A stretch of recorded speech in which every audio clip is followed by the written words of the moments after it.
6 अक्टूबर 1982 को Mumbai session court के बाहर दिन की रोशनी में अदालत के बाहर मामूल की गहमा गहमी थी। वकील अपने काले कोटों में बहस कर रहे थे, लोग अपने मुकदमात के लिए इंतज़ार कर रहे थे और पुलिस एहलकार सुस्ती से पहरा दे रहे थे। इसी भीड़ में एक नौजवान शख्स जिसका नाम डेविड परदेशी था, सुकून से चलता हुआ आया और एक कोने में खड़ा हो गया। उसके चेहरे पर कोई तासुर नहीं था, जैसे वो किसी दोस्त का इंतज़ार कर रहा हो। अचानक अदालत के दरवाजे खुले और एक दियो कामत रोबदार पठान बाहर निकला। वो था अमीर ज़ादा खान, करीम लाला का भतीजा और पठान गैंग का सबसे बड़ा जंगजू। ये वही शख्स था जिसने चंद महीने पहले साबिर इब्राहिम कास्कर के कत्ल का मंसूबा बनाया था और इसके इर्द गिर्द इसके मुहाफ़िज़ों का एक छोटा सा हल्का था। जैसे ही अमीर ज़ादा ने अदालत की सीढ़ियाँ उतरी, डेविड परदेसी भीड़ से निकला। उसे कोई जल्दी नहीं थी। वो सुकून से चलता हुआ अमीर ज़ादा के सामने आया, अपनी जेब से एक इम्पोर्टेड रिवॉल्वर निकाला और इससे पहले कि कोई कुछ समझ पाता, उसने एक के बाद एक 6 गोलियां अमीर ज़ादा के सीने और सर में उतार दी। एक लम्हे के लिए वक्त थम सा गया, फिर चीखों पुकार का एक तूफ़ान उठा। लोग भागने लगे, लेकिन डेविड परदेसी भागा नहीं। उसने अपना रिवॉल्वर ज़मीन पर फेंका, अपने हाथ ऊपर उठा लिए और वहीं खड़ा हो गया, जैसे वो पुलिस के आने का इंतज़ार कर रहा हो। पैगाम वाज़ेह था और ये पूरे मुंबई अंडरवर्ल्ड ने सुना। ये दाऊद का इंतकाम है और ये अभी शुरू हुआ है। तो कैसे अपने भाई की मौत के गम ने दाऊद इब्राहिम को एक बेरहम शिकारी में बदल दिया? कैसे उसने एक शातिर जर्नैल की तरह एक एक करके अपने भाई के तमाम कातलों का सफाया किया? और कैसे इस एक इंतकामी मुहिम ने मुंबई की सड़कों को खून से रंग दिया और अंडरवर्ल्ड के तमाम पुराने असूलों को हमेशा के लिए दफन कर दिया। मैं हूं मोहम्मद हारून और आज हम मुंबई की तारीख की सबसे खूनेज़ गैंग वॉर की कहानी सुनाएंगे।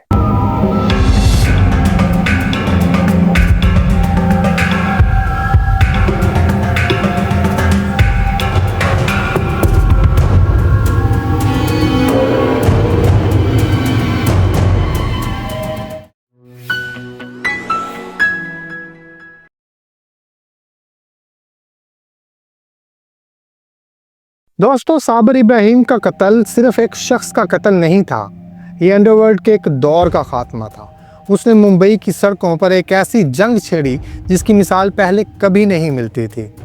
दाऊद इब्राहिम, जो अपने भाई की मौत के बाद टूट चुका था, अब सिर्फ इंतकाम की आग में जल रहा था।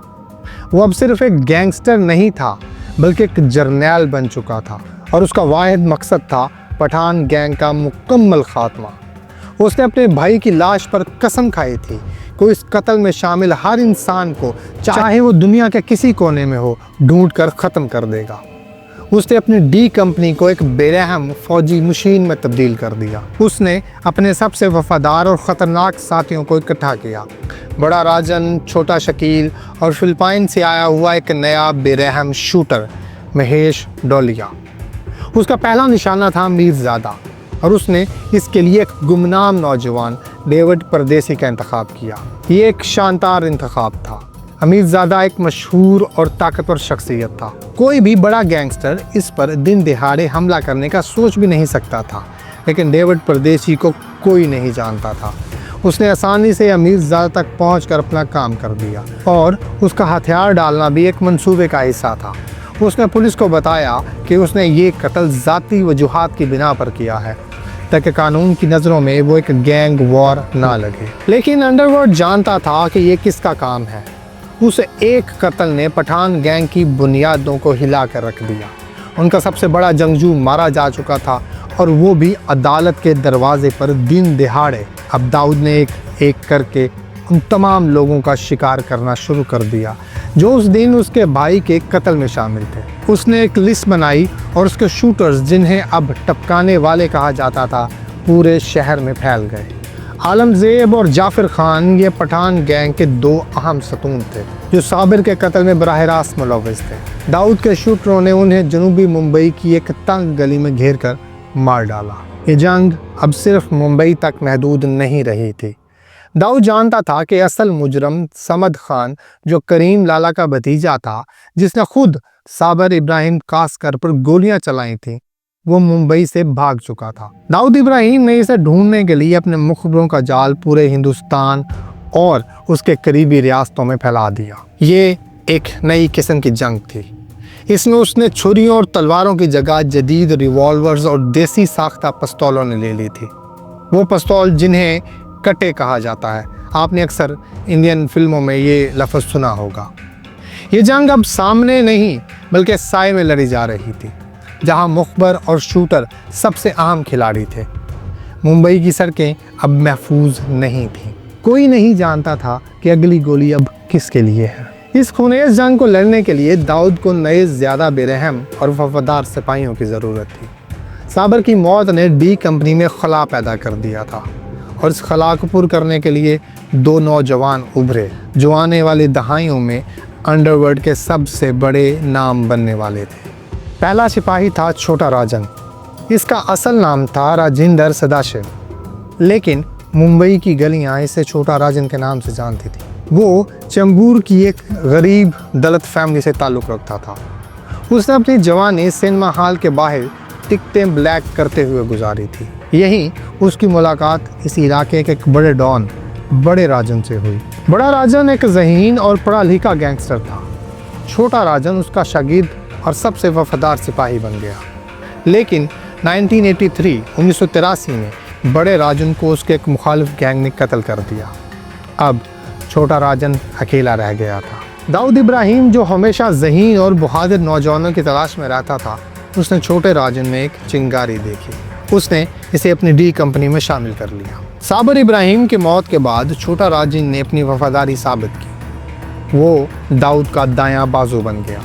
वो खामोश तबा था, ज़्यादा नहीं बोलता था, लेकिन उसकी आंखों में एक ठंडी बेरहमी थी। वो दाऊद की तलवार था, उसका सबसे बड़ा शूटर। दाऊद सिर्फ मंसूबा बनाता और राजन इस पर अमल करता। पठान गैंग के खिलाफ लड़ी जाने वाली इस जंग में ज़्यादातर शूट आउट्स की मंसूबाबंदी और अमल दरामद छोटा राजन ने ही किया था।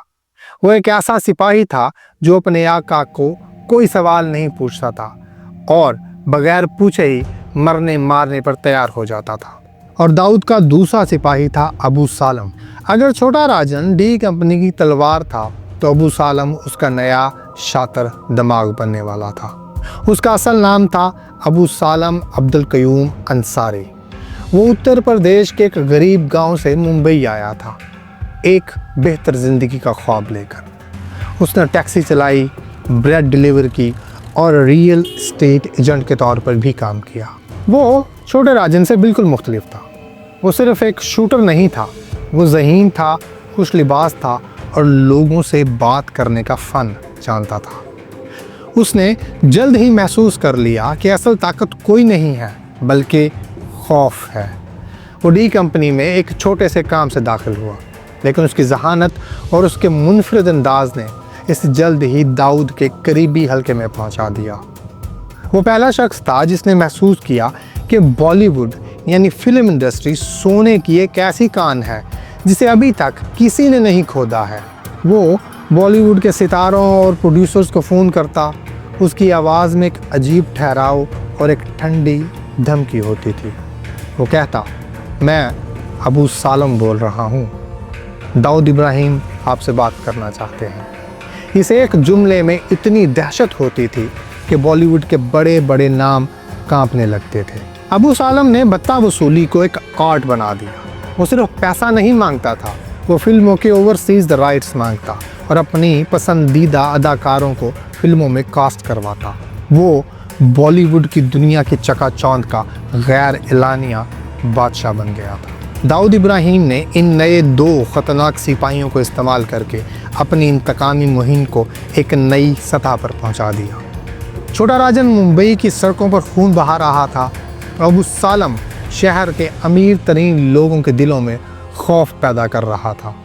डी कंपनी अब सिर्फ एक गैंग नहीं रही थी, वो एक खौफ की सल्तनत बन रही थी। अब दाऊद की हिट लिस्ट पर सिर्फ एक सबसे बड़ा नाम था, वो शख्स जिसने खुद इसके भाई पर गोलियां चलाई थीं, समद खान। अमीरजादा के कत्ल के बाद समद खान समझ गया कि मुंबई अब इसके लिए गैर महफूज शहर है। वो शहर से भाग निकला। वो कभी एक शहर कभी दूसरा शहर बदलता रहा, लेकिन दाऊद का नेटवर्क अब पूरे हिंदुस्तान में फैल चुका था। उसके मुख पर हर जगह मौजूद थे। महीनों की तलाश के बाद आखिरकार उन्हें समद खान का सुराग मिल गया। वो गुजरात के शहर बड़ौदा में एक नई शनाख्त के साथ रह रहा था। अब दाऊद ने अपना आखिरी और सबसे बड़ा मंसूबा बनाया। उसने इस काम के लिए अपने सबसे काबिल एतमाद शूटरों को चुना, छोटा राजन और महेश डोलिया। अक्टूबर 1983 में छोटा राजन और उसकी टीम बड़ौदा पहुंची। उन्होंने कई दिन तक समद खान की हर हरकत पर नज़र रखी। उन्हें पता चला कि वो रोज़ाना एक मखसूस होटल में जाता है। एक शाम जब समद खान होटल की लिफ्ट का इंतज़ार कर रहा था तो छोटा राजन और उसके साथी वहां पहुंचे। लिफ्ट के दरवाजे खुले, समद खान अंदर दाखिल हुआ। इससे पहले के दरवाजे बंद होते राजन और उसके साथी अंदर घुस गए। लिफ्ट के इस छोटे से बंद डब्बे में समद खान अपनी मौत से आमने सामने खड़ा था। उसके पास भागने का कोई रास्ता नहीं था। दाऊद के शूटरों ने इस पर गोलियों की बारिश कर दी। इस कत्ल के बाद दाऊद इब्राहिम का इंतकाम पूरा हो चुका था। पठान गैंग का आखिरी बड़ा जंगजू भी मारा गया। करीम लाला जो बूढ़ा और कमज़ोर हो चुका था, इस जंग में अपने तमाम भतीजों और बेहतरीन सिपाहियों को खो चुका था। उसने खामोशी से हथियार डाल दिए और अंडरवर्ल्ड से रिटायरमेंट का ऐलान कर दिया। मुंबई अंडरवर्ल्ड के पुराने बादशाहों का दौर ख़त्म हो चुका था। अब शहर का सिर्फ एक ही बादशाह था, दाऊद इब्राहिम कास्कर। दाऊद इब्राहिम अब मुंबई अंडरवर्ल्ड का बेताज बादशाह था, लेकिन उसकी इस खूंरेज़ी ने मुंबई पुलिस को भी जगा दिया। पुलिस का घेरा तंग हो रहा था। 1986 में दाऊद ने एक ऐसा फैसला किया जिसने सबको हैरान कर दिया। वो खामोशी से एक फ़्लाइट पकड़कर हिंदुस्तान से हमेशा के लिए फ़रार हो गया। बहुत से लोग समझे कि उसका खेल ख़त्म हो गया है, लेकिन हकीकत में खेल तो अब शुरू हुआ था। कैसे दाऊद ने दुबई में बैठकर अपने स्ट्रीट गैंग को एक जदीद कॉरपोरेट तर्ज की बैनुल-अक़वामी जुराइम पेशा तंजीम डी कंपनी में तब्दील किया। ये सब हम जानेंगे अगली किस्त में।